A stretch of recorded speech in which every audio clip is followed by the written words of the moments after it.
Okay folks, we're going to have a look at the Loft tool in Solidworks today. So we'll start with a new part. And the first thing we're going to do is we're going to sketch on the top work plane. So we right click and we sketch. And I am going to sketch a rectangle. Bear in mind that there are several options of how to draw your rectangle. I'm going to use the center rectangle tool. This will allow me to snap to the center of the origin and drag my rectangle out. I'm not going to apply any dimensions today. I'm just going to do it roughly. So happy with that. There's my first sketch. You can see the profile that I've now produced. I'm now going to do an offset work plane. So I click on the top work plane. I go over here and underneath reference geometry, you'll find the plane tool.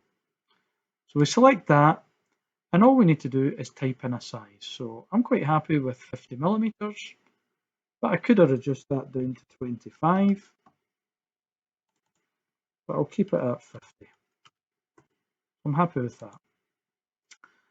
Over here in our modeling tree, you can see our original sketch and now plane 1. I'm just going to right click and I'm going to sketch on there.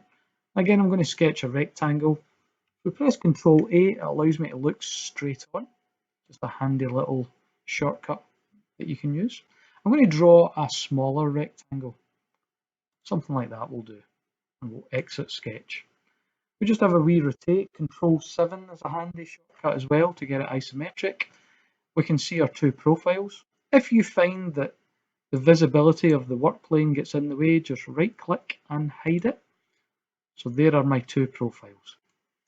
I'm actually going to add in a third work plane. So from here on plane 1, I'm going to select it.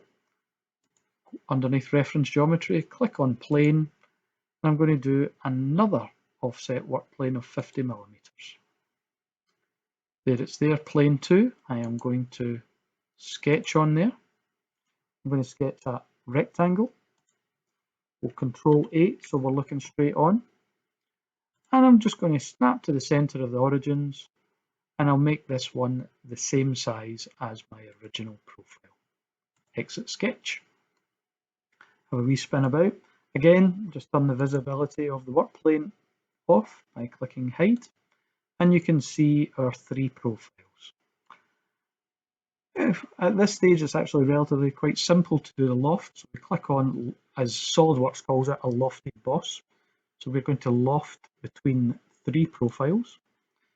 You'll see over here in this blue box that it's empty, and it's as simple as clicking on the first rectangle, then the second rectangle, and then the third rectangle. Occasionally, these nodes might jump a little bit, and that creates a twist in the loft. We don't want that to happen, so we're going to keep that relatively simple today. I'll just accept that and show you what we've got here. So, wee reminder, we had three profiles, a large rectangle, a smaller rectangle, and then another large rectangle with offset work planes. And that's as difficult as Loft gets.